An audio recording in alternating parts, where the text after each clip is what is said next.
அன்பை விட சிறந்த அளவு எதுவும் இல்லை. அன்பை விட பெரிய கடவுள் யாரும் இல்லை. அன்பேதான் கடவுள். அனைவருக்கும் இனிய காலை வணக்கம். மௌரிய வம்சத்தின் தலை சிறந்த மன்னர் அசோகர். கலிங்க போரை இவர் செய்த கடைசி போர். அந்த போரில் வீரர்கள் பட்ட மன வேதனைகளை கண்டு மனமாறி இனி தான் போரே செய்வதில்லை என்று முடிவெடுத்து நாட்டு நலப்பணிகளில் கவனம் செலுத்தி தலை சிறந்தவராக விளங்கினார். புத்த மதத்தை உலகம் எங்கும் பரப்பும் பணியில் ஈடுபட்டு அதில் தம் மகளையும் ஈடுபட செய்த பெருமைக்குரியவர் அவர். இத்தகைய பல பெருமைக்கு சொந்தக்காரரான மாமன்னர் அசோகர் ஒரு நாள் தனது ஆலோசகருடன் சென்று கொண்டிருந்தார். அப்போது எதிரில் முனிவர் ஒருவர் வந்தார். மாமன்னர் அசோகர் அந்த முனிவரை பார்த்ததும் ஓடிப்போய் காலில் விழுந்து வணங்கினார். இச்செயல் அருகில் இருந்த அமைச்சருக்கு மிகவும் சங்கடத்தை ஏற்படுத்தியது. அமைச்சர் அசோகரை பார்த்து, மாமன்னரே, மிக பெரிய மதிப்புக்கும் மரியாதைக்கும் உரிய உங்கள் தலையானது சாதாரண ஒரு முனிவரின் காலில் படுவதா என்று கேட்டார். அதற்கு பேரரசர் அசோகர் எந்த பதிலும் கூறாமல் லேசாக சிரித்தபடியே சென்று விட்டார். பிறகு ஒரு நாள் அமைச்சரை கூப்பிட்டு, அமைச்சரே, எனக்கு ஒரு புலியின் தலை, ஒரு ஆட்டின் தலை, மூன்றாவதாக ஒரு மனிதனின் தலை என 3 தலைகள் வேண்டும் என்றார். அமைச்சர் மிகவும் சிரமப்பட்டு 3 தலைகளையும் எடுத்துக்கொண்டு அரசரின் முன் வந்தார். அவற்றை பார்த்த மாமன்னர் அசோகர், மிகவும் நல்லது, இப்போது இந்த 3 தலைகளையும் எடுத்துக்கொண்டு போய் சந்தையில் விற்றுவிட்டு வாருங்கள் என்றார். சந்தையில் ஆட்டின் தலையை சிறந்த விலைக்கு ஒருவர் வாங்கி கொண்டு போய்விட்டார். புலித்தலையை வீட்டில் மாட்டி வைக்கலாம் என்று எண்ணி ஒருவர் வாங்கி கொண்டு சென்று விட்டார். அந்த சந்தையில் மனித தலையை மட்டும் வாங்க ஒருவருமே முன்வரவில்லை. அமைச்சர் அரசரிடம் திரும்பி வந்து, மாமன்னரே, ஆட்டு தலையையும் மக்கள் வாங்கி சென்று விட்டனர், ஆனால் மனித தலையை மட்டும் எவருமே விலை கொடுத்து வாங்க முன்வரவில்லை என்றார். அதற்கு அரசர் அமைச்சரை பார்த்து, அமைச்சரே, மனித தலையை இலவசமாகவே கொடுத்து விடுங்கள் என்றார். சரி என்று சொல்லிவிட்டு சென்றார் அமைச்சர். மனித தலையை இனாமாக கொடுக்க முன்வந்தும் யாரும் அதனை வாங்க முன்வரவில்லை. மறுபடியும் அமைச்சர் மன்னரை சந்தித்தார். இப்பொழுது அசோகர் அமைச்சரை பார்த்து, அமைச்சரே, பேரரசனாக இருக்கும் என் தலைக்கும் இது பொருந்தும். உயிர் இருக்கும் வரையில் தான் இந்த மனித தலைக்கு மதிப்பு.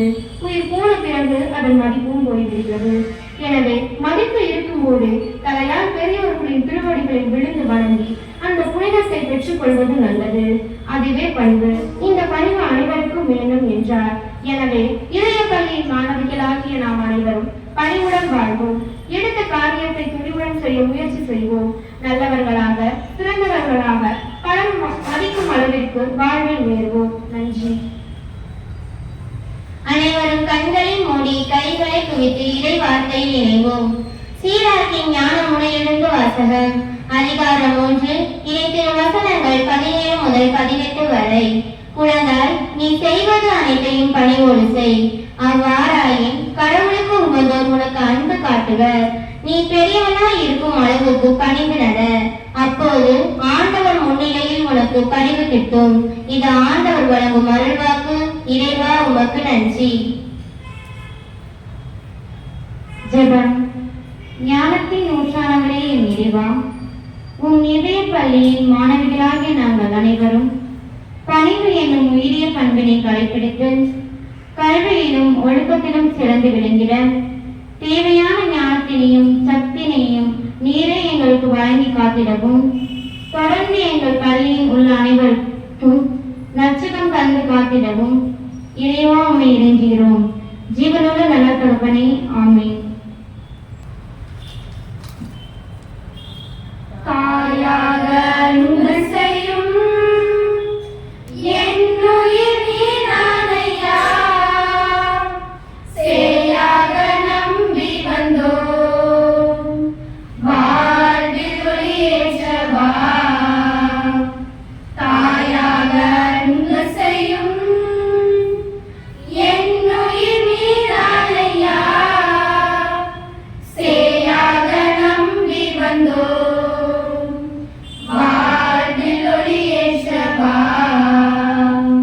கொஞ்சம் தமிழ் மொழி பேசி என்னை தேற்றவே, கொஞ்சம் தமிழ் மொழி பேசி என்னை தேற்றவே, பிஞ்சு நெஞ்ச மழைக்கு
தமிழ் மொழி பேசி என்னை தேற்றவே, கொஞ்சம் தமிழ் மொழி பேசி என்னை தேற்றவே, பிஞ்சு நெஞ்சம் அழைக்குது வருவாய் தேவா, பிஞ்சு நெஞ்சம் அழைக்குது வருவாய் தேவா, தாயாக அன்பு செய்யும் என்னுயிர் நீதானையா, சேயாக நம்பி வந்தோம் வாழ்வில் ஒளியேற்றவா.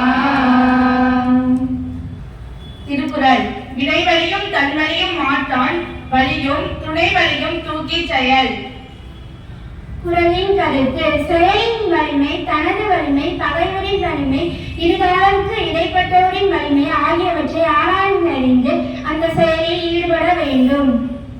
மீண்டும் குறள். வினைவழியும் தன்வழியும் மாற்றான் வழியும் துணை வழியும் தூக்கி செயல்.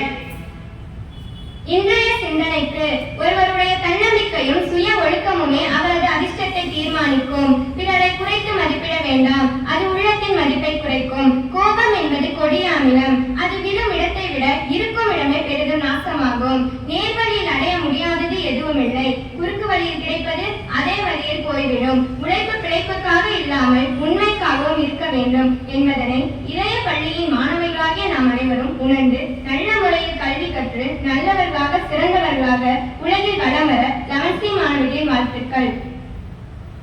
இன்றைய முக்கிய செய்திகள்: நிகழாண்டில் கூடுதலாக 80,000 முதியோர்களுக்கு ஓய்வூதியம்.